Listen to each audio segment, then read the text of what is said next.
Hey everybody, Hello. welcome to Wisdom Wednesdays with the Warrens.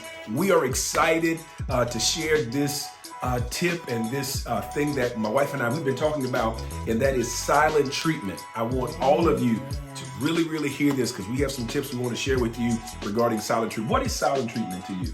That's when you withhold communication from your partner or pretty much anybody. And I think that we do that because we say, okay, well, I'm going to punish them by withholding what it is that I'm feeling. I know that they're trying to get in my mind to understand what it is that we may be disagreeing about. But silent treatment is of the enemy. And let me tell you, ladies, I have been guilty of that. And that's something that we have to constantly work on because our spouses cannot read our minds. I'm going to say it again. Our spouses cannot read our minds. And I was just getting ready to say that you did not marry a mind reader. Men, we do that as well. You get upset. Things may get out of your control, or you may feel like you are misunderstood or whatever, and you shut down, and that's really illegal in a relationship because the art of communication, mastering it and really understanding how effective it can be in any relationship, it's the fuel to the relationship.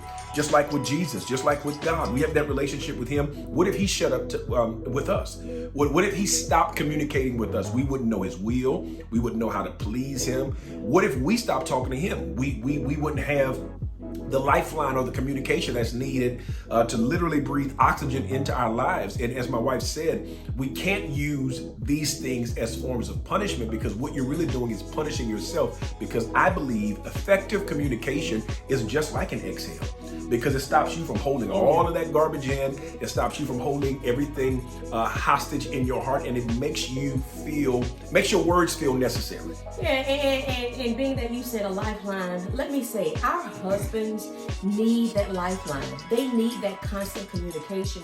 They should always hear your voice, which should be louder than anyone else's. Because let me tell you, we are communicators.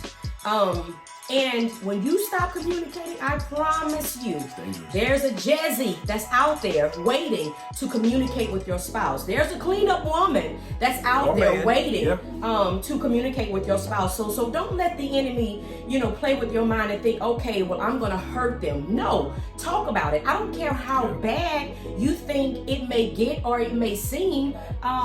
Always go and communicate, good or bad. And remember this.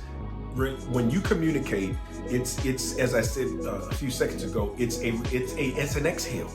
It stops you from walking around harboring feeling like your words are not necessary. Your words are necessary. Your words matter. They're important. So we want to challenge everyone, whether you're married, whether you're in a relationship, stop all that silent treatment, man.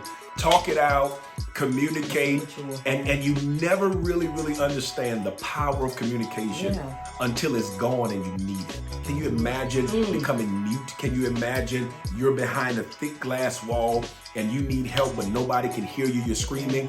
So I don't want you to silence yourself. And even in this moment, our prayer is that the silent treatment in your marriage, in your relationship, Tonight.